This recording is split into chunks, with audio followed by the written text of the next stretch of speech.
Yang kedua, barang yang pernah kamu ambil kembalikan. Kenapa? Disuruh pikul nanti di padang mahsyar. Saya biasa kalau dengar-dengar berita orang korupsi 2 miliar, 3 miliar, saya bilang setengah mati nanti dia pikul ini 3 miliar Pak. Dia bilang mahasiswa saya 3 miliar Ustadz, kalau uang dolar Singapura yang 1000-an itu cuma dikantongi Ustadz. Saya bilang jangan kau bayangkan uang dolar Singapura, kalau uang koin uang koin 4 miliar kau pikul itu Pak. Kita hormati yang mengundang kita Bapak Kepala Kantor Imigrasi kelas 1 khusus Kota Surabaya, Pak Agus, dan yang saya hormati pula seluruh nama-nama dan jabatan yang disebut Pak Agus tadi, yang insya Allah dimuliakan dirahmati Allah Subhanahu wa Ta'ala.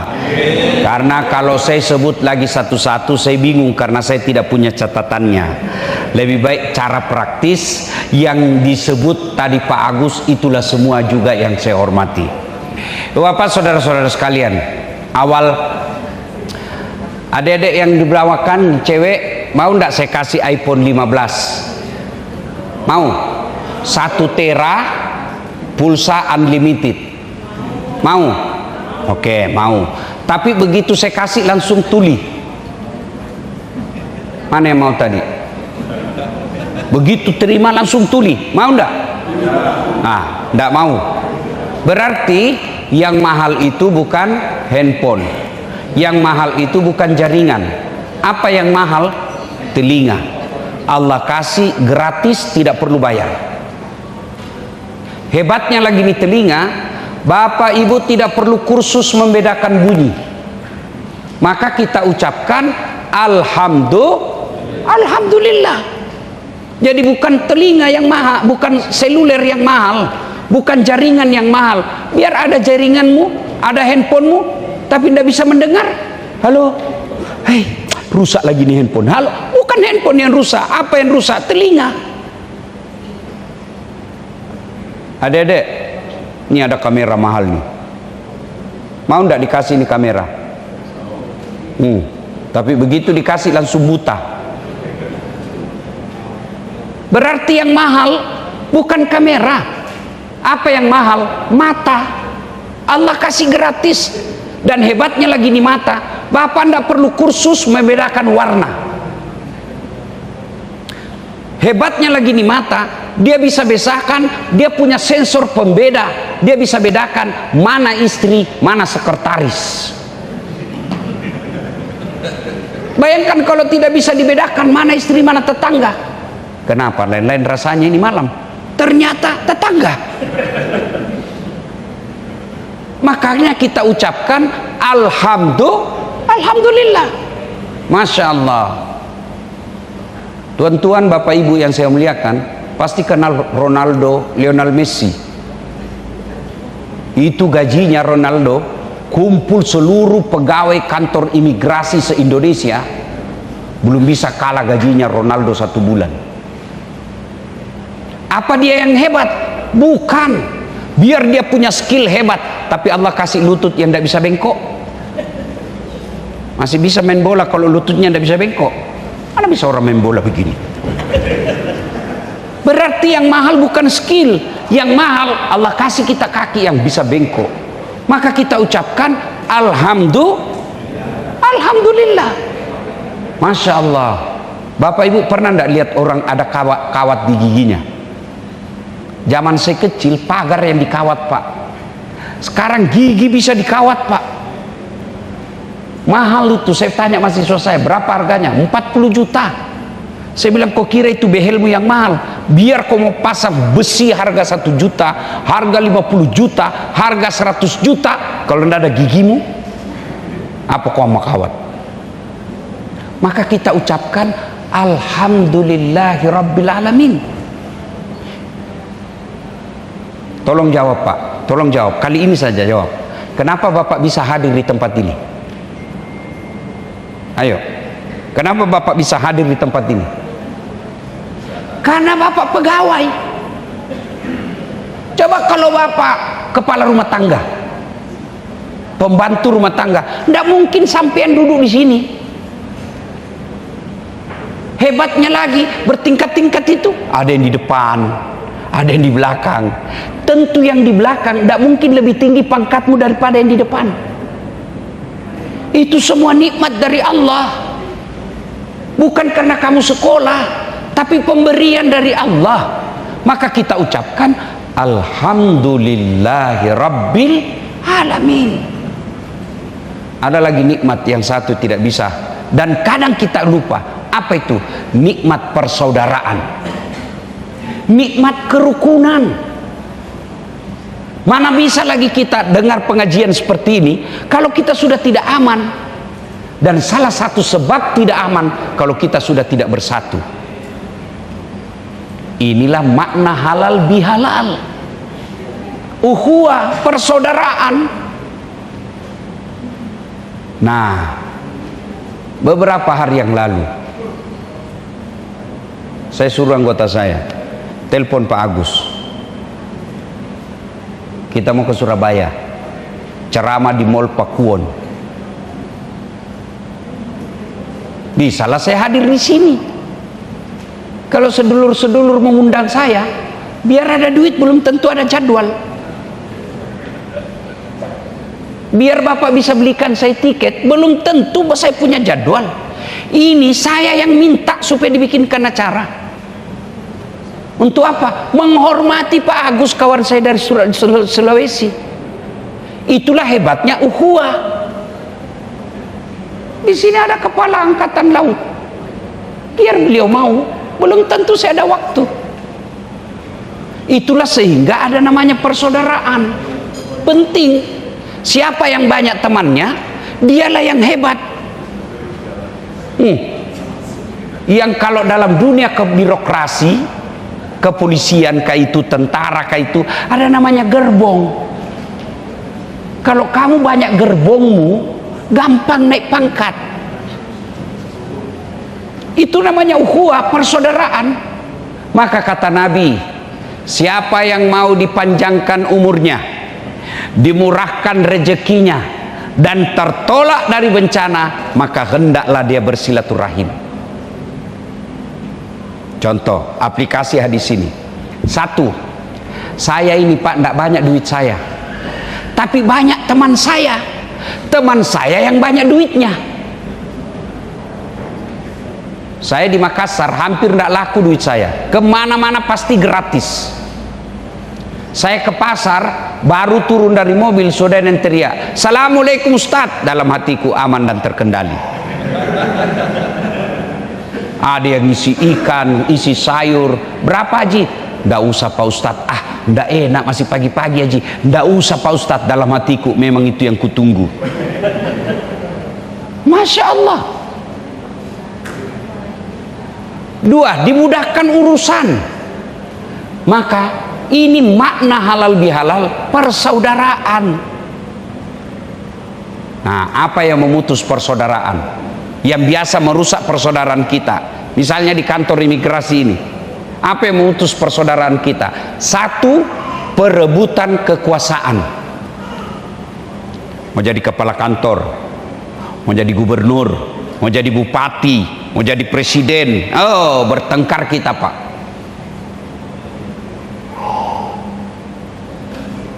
Kita bersahabat dari SD, beda dukungan pilkada, bertengkar. Orang yang mau jadi gubernur, kita yang bertengkar. Kalau tim sukses bertengkar Pak, saling menyerang, wajar, dia mau jadi menteri. Tim sukses saling menyerang, wajar. Kenapa? Dia mau dapat proyek. Tapi kalau kita yang pegawai biasa, itu apa bertengkar? Coba ingat 2019, siapa yang bertarung pilpres? Bapak Joko Widodo berhadapan dengan Bapak Prabowo. Siapa yang menang? Bapak Joko Widodo. Siapa presidennya? Prabowo. Dia satu hantam waktu debat. Selesai pilpres, satu paket. 2024, siapa yang bertanding? Bapak Prabowo. Lawan siapa? Anies. Siapa wakilnya Anies? Siapa wakilnya Anies? Muhaimin Iskandar serang waktu debat. Begitu selesai perpres, presidennya Prabowo, Menkonya Muhaimin. Kita dapat apa? Maka boleh berbeda pilihan, jangan bermusuhan. Dua, penyebab putusnya persaudaraan, sombong. Apa itu sombong? Pakai bahan mahal, belum tentu. Kapan dia sombong? Meremehkan orang lain, nganggap remeh orang lain, nolak kebenaran. Bapak-bapak di sini yang kolonel, Pak Agus, pakai barang, baju, krokodil, cap buaya, yang katanya kalau palsu kepalanya menghadap ke dalam, kalau asli kepalanya menghadap keluar, buaya darat. Ini ada angkatan laut. Slogannya itu angkatan laut kan, di laut kami jaya, di darat kami buaya, di rumah tak berdaya. Itu angkatan laut. Itu angkatan laut. Angkatan laut itu.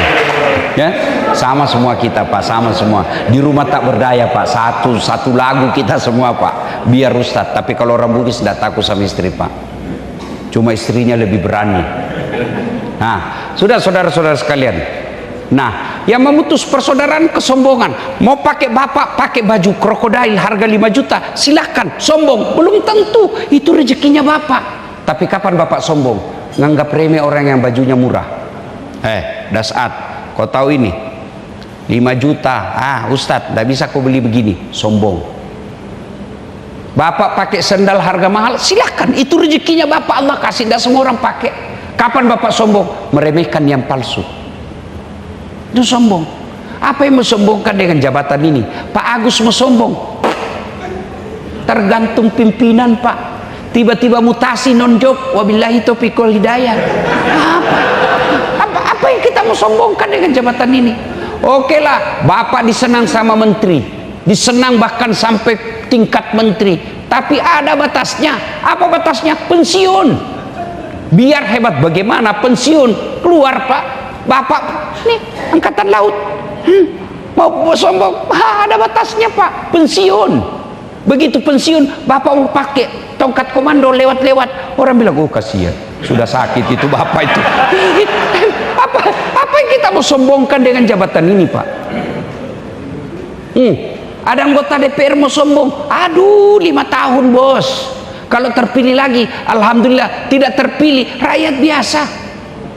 Bupati mau sombong, apa kau mau sombong? Kau jadi bupati karena kau dipilih.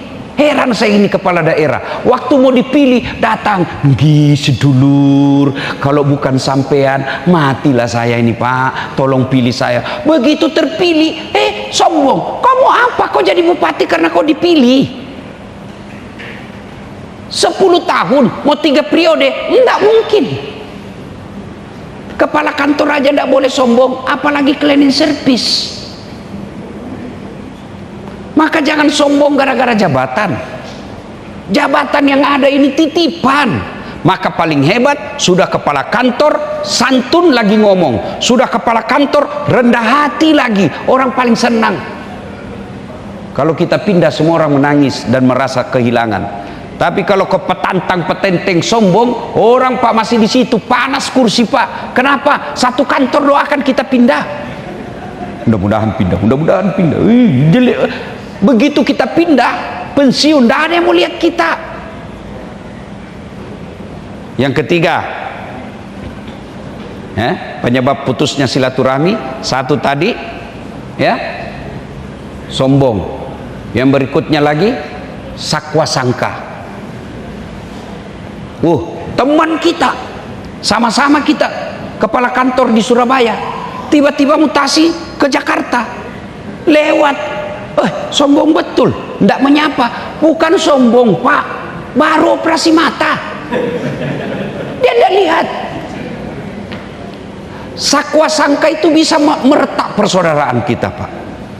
Di telepon kita satu angkatan, sama-sama dulu pegawai, tiba-tiba dia menjadi kepala kantor, di telepon tidak dijawab. Jangan sangka buruk, bisa jadi dia lagi rapat. Coba kalau istri sangka baik, tenang perasaannya. Tapi kalau sangka buruk, jangankan satu kantor, rumah tangganya bubar karena sangka buruk. Tapi kalau sangka baik, enak perasaan. Telepon istri, suami pagi-pagi tidak dijawab, oh lagi sholat duha suami saya. Oh, enak perasaan. Telepon lagi siang tidak dijawab, oh berarti suami saya lagi sholat duhur berjamaah. Sore telepon tidak dijawab-jawab, oh berarti HP-nya ketinggalan. Begitu masuk WhatsApp, saya lihat suamimu bonceng cewek cantik betul, oh berarti suami saya lagi nge-grab. Enak perasaan, sangka baik. Sebaliknya orang sangka buruk tidak bisa bahagia hidupnya, Pak. Kita sudah punya kapasitas, sudah lakukan lobby, pangkat golongan sudah memenuhi. Kok teman kita yang baru masuk dia yang dipromosi? Kok kita tidak? Sangka baik. Allah tahu, oh kamu orang baik, tidak cocok kau di jabatan itu. Tahun depan ada masalah di kantormu, kau bisa masuk penjara. Sangka baik. Saya itu mengalami banyak kehidupan, nanti bertahun-tahun baru saya sadar, oh ini maksudnya rupanya, oh ini rupanya. 2014 Pak, saya ikut Pilwali Makassar, 10 pasang calon Pak, kalah tidak, cuma yang menang lebih banyak suaranya. Ini namanya sangka baik. Oh saya baru tahu, Ustadz tidak usah kau jadi pejabat, Dasat tidak usah kau jadi pejabat, setengah mati kau hormat. Datang Kapolres Tabes kau hormat, siap komandan. Datang Kapolda, siap Pak Jenderal. Datang Pak Menteri, siap Pak Menteri. Kau jadi ustadz. Saya jadi ustadz, bukan saya yang hormat, mereka yang hormat sekarang sama saya. Itu yang disebut sangka baik, bersangka baik. Daftar tentara saya tidak lulus gara-gara ceper, tidak cukup tinggi saya. Ya Allah, kenapa kau takdirkan saya tidak ceper? Kau tidak rugi jadi Tuhan kalau saya jadi tentara. Kawan saya lulus Pak, sekarang kompol di Sulawesi Barat, reserse pakai baret merah. Saya lulus jadi ustadz pakai baret putih. Alhamdulillah dengan baret putih yang saya pakai, mulai baret merah sampai baret hitam, saya caramai kau semua. Ini namanya sangka baik. Kalau kau sangka buruk, kenapa ya Allah? Kenapa? Sangka baik. Kenapa dia baru masuk? Baru 4 tahun sudah dipromosi. Saya sudah 7 tahun tidak dipromosi. Betul dia 4 tahun, tapi otaknya Pentium 4. Cepat loading. Bapak 7 tahun, tapi otak Pentium 1. Lambat loading. Sudah jadi Pak, tapi belum. Apa maknanya itu sudah tapi belum? Sangka baik. Orang kalau sangka buruk susah bahagia dan akan memutus silaturahim.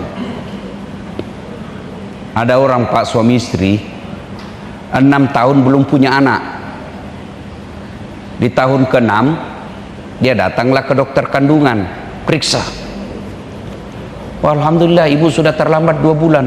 Senang sudah istrinya, dia telepon suaminya, "Bang, alhamdulillah saya sudah terlambat 2 bulan." Kata suaminya, "Tolong dek rahasiakan ya, jangan cerita kemana-mana, malu nanti kita kalau tidak jadi." "Baik bang, rahasia bersama." Rahasiakanlah ini. Beberapa hari kemudian datang pegawai PLN. "Assalamualaikum ibu," kata istrinya. "Waalaikumsalam. Siapa ya?" "PLN ibu." "Kenapa pak?" Ibu terlambat 2 bulan. Kata istrinya, "Loh, kok bisa dia tahu saya terlambat 2 bulan?"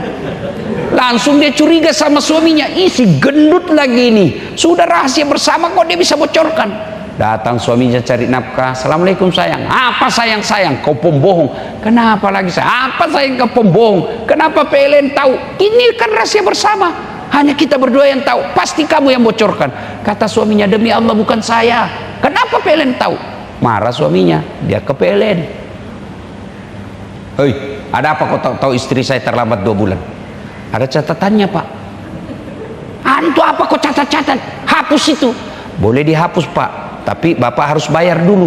"Kalau saya tidak mau bayar?" "Ya terpaksa punyanya bapak diputus." "Kalau punyaku diputus, istriku pakai apa di rumah?" "Ya terpaksa pakai lilin." Coba bayangkan, ini sakwa sangka namanya, sangka buruk. Baik sangka, Yang berikutnya, yang bisa memutuskan tali persaudaraan apa? Dengki. Itu kedengkian, Pak. Tidak ada orang baik di depannya orang dengki. Bapak masih ingat kisahnya Nabi Yusuf? Jangankan orang lain, saudara pun bisa kita hancurkan kalau sudah ada dengki. Nabi Yusuf, siapa yang dorong masuk ke dalam sumur? Siapa yang dorong Nabi Yusuf masuk ke dalam sumur? Saudaranya sendiri. Kenapa dengki? Nabi yang paling dekat dengan kita, Muhammad sallallahu alaihi wasallam. Siapa yang memerangi beliau? Abu Lahab. Abu Lahab itu saudaranya bapaknya Nabi, pamannya Nabi. Karena dengki, apa kata Abu Lahab? Kenapa Muhammad? Saya lebih hebat, saya pamannya. Kata Abu Jahal, kenapa Muhammad? Dia Bani Hashim, Bani saya, keturunan saya jauh lebih mulia. Dengki, tidak bisa terima nasib orang baik. Dengki ini kalau di kantor, Pak, yang orang bilang susah lihat orang senang, senang lihat orang susah. Itu dengki memutus persaudaraan. Nah, kalau dia memutus persaudaraan, apa bahayanya? Atadruna manil muflis, kata Nabi. Tahu enggak kamu orang yang bangkrut nanti di akhirat? Bapak kan tahu yang namanya bangkrut. Kalau dagang kembali modal itu enggak masalah, Pak. Bangkrut, yang namanya bangkrut, habis biar modal sekalipun. Atadruna, kata Nabi, tahu enggak kamu yang bangkrut nanti di akhirat?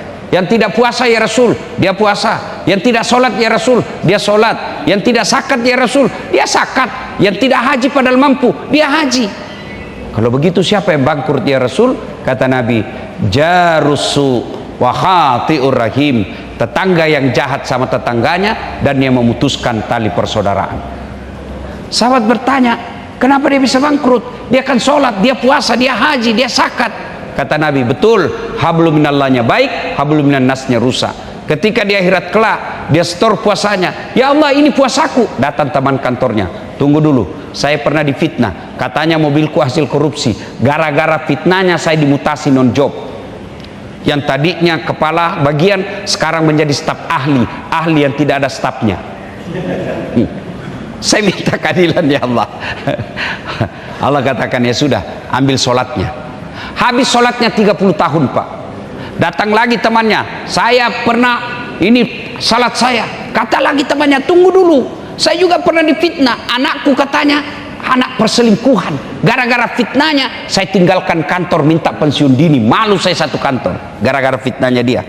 Allah katakan, kalau gitu ambil puasanya. Habis sholat, habis puasa, habis haji, masih ada yang datang. Saya pernah bertetangga, dia serobot tanah saya. Kata yang banyak amalnya tadi, gimana lagi caranya Tuhan, sudah habis amalku.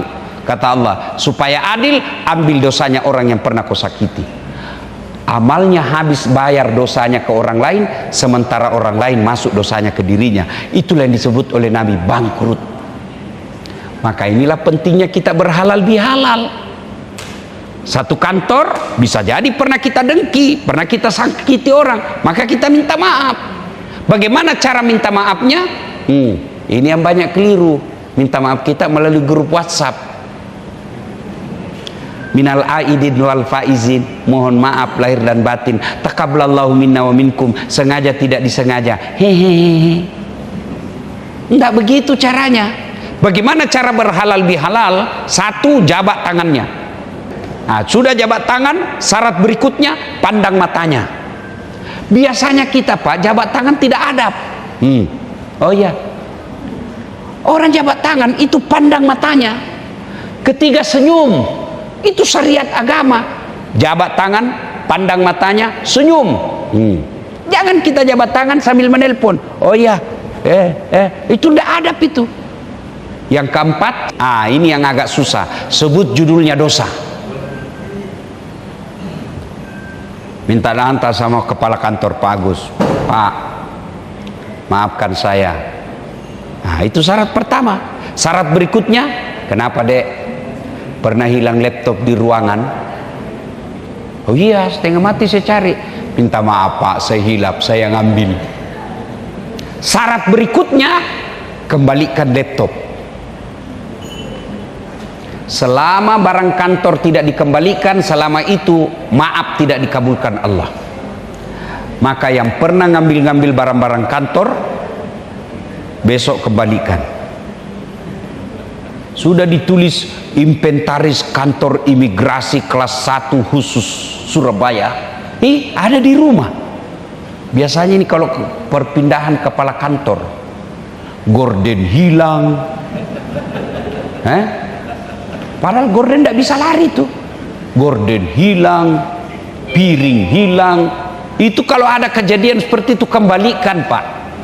Selama tidak dikembalikan, nanti bapak meninggal disuruh pikul. Makanya saya selalu berwasiat kepada sahabat saya yang pindah-pindah kantor. Satu, kalau ada jejak-jejak yang pernah kamu tinggalkan dan dia sakit hati, kau minta maaf. Kalau perlu datang kamu minta maaf. Yang kedua, barang yang pernah kamu ambil kembalikan. Kenapa? Disuruh pikul nanti di padang mahsyar. Bapak pernah ngambil motor, disuruh pikul, Pak. Lewatlah anak buah kita. Itu namanya hari perhitungan. Lewat anak buah kita dilihat, kata security kita, waduh, ternyata bapak yang ambil, saya yang dipecat. Kembalikan. Saya biasa kalau dengar-dengar berita orang korupsi 2 miliar, 3 miliar, saya bilang setengah mati nanti dia pikul ini 3 miliar, Pak. Dia bilang mahasiswa saya 3 miliar Ustadz, kalau uang dolar Singapura yang 1000-an itu cuma dikantongi Ustadz. Saya bilang jangan kau bayangkan uang dolar Singapura. Kalau uang koin, uang koin 4 miliar kau pikul itu, Pak. Ini makna halal bihalal, menghalalkan yang tadinya tidak halal. Syaratnya kalau berkaitan barang-barang kantor kembalikan.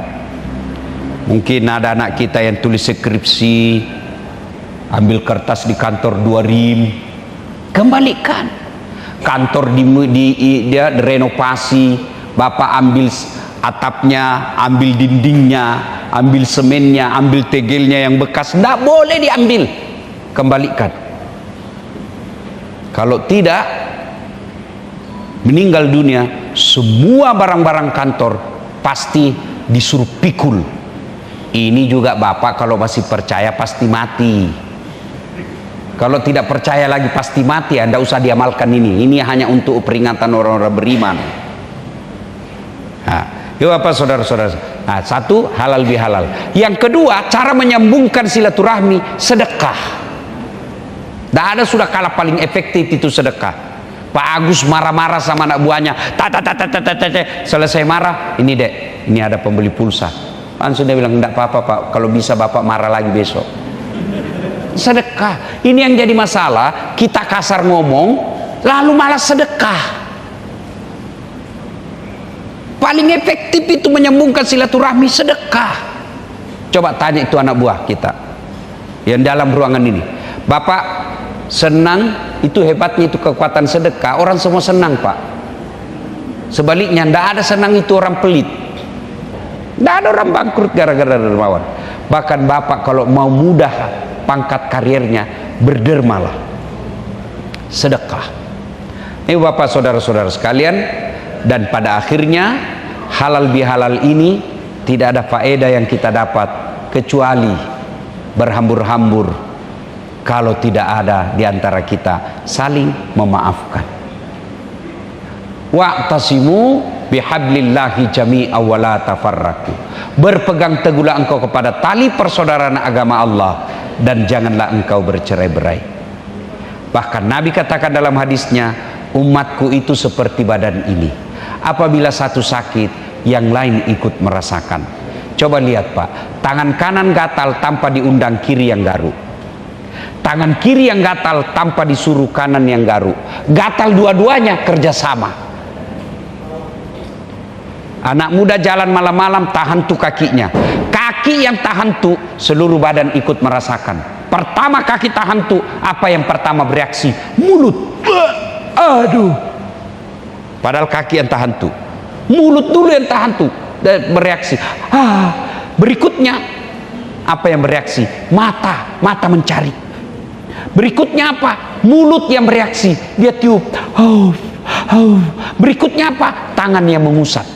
Padahal kaki yang kena masalah. Tidak ada orang kakinya hantu, mulutnya berkata, kau rasa, kau pergi jalan lagi. Tidak ada. Begitu mestinya kita di ruangan ini.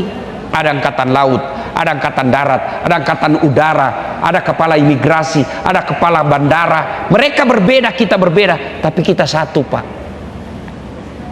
Ada yang coba-coba ganggui imigrasi, kata GM bandara, jangan. Kau coba ganggu, sama kau ganggu kami semua. Satu sakit, yang satu merasakan. Tiba-tiba Bapak Kepala Komandan Angkatan Laut ada masalah, datang imigrasi bantu. Apa yang bisa kami bantu? Itu yang disebut ukhuwah, persaudaraan. Dan siapa yang banyak temannya, dialah yang akan mendapat kejayaan. Bapak saudara-saudara sekalian, inilah tausiah kita. Mudah-mudahan ada manfaat. Selamat Hari Raya Aidil Fitri, dan dengar janji Rasulullah, man shoma ramadana imanan wahtisaban gufira lahu ma taqaddama min zambihi. Barang siapa yang berpuasa di bulan suci Ramadan, Allah ampuni dosanya yang telah lalu dan yang akan datang. Itu janji Rasul. Itulah sebabnya masuk 1 Syawal kita rayakan kemenangan kita dari berjuang Ramadan, disebut Aidil Fitri, yang artinya kembali menjadi suci seperti bayi yang baru dilahirkan. Dengan catatan, dosa yang bagaimana diampuni Allah di bulan Ramadan? Dosa yang hubungannya kepada Allah. Sementara dosa kepada mitra kerja, dosa kepada anak buah, dosa kepada kepala kantor, dosa kepada security, dosa kepada istri, teman, sahabat, belumlah diampuni sebelum meminta maaf sama yang bersangkutan. Maka inilah pentingnya hadirnya halal bihalal. Supaya apa? Dosa kepada Allah Ramadan selesai Ramadan, kita minta maaf kepada teman-teman kantor atau teman sejawat, supaya dosa kepada Allah bersih, dosa kepada sesama manusia juga bersih. Dan setelah itu janji Allah, maqamam mahmuda, saya angkat derajatmu, derajat di dunia, derajat di akhirat. Demikian, lebih dan kurangnya mohon dimaafkan. Sebelum kita akhiri, mari kita berdoa. Mohon izin untuk mengaminkan doa yang kita hajatkan. Itu tadi tausiah dari Ustadz Das'ad Latif. Semoga bermanfaat. Akhirul kata, wassalamualaikum warahmatullahi wabarakatuh.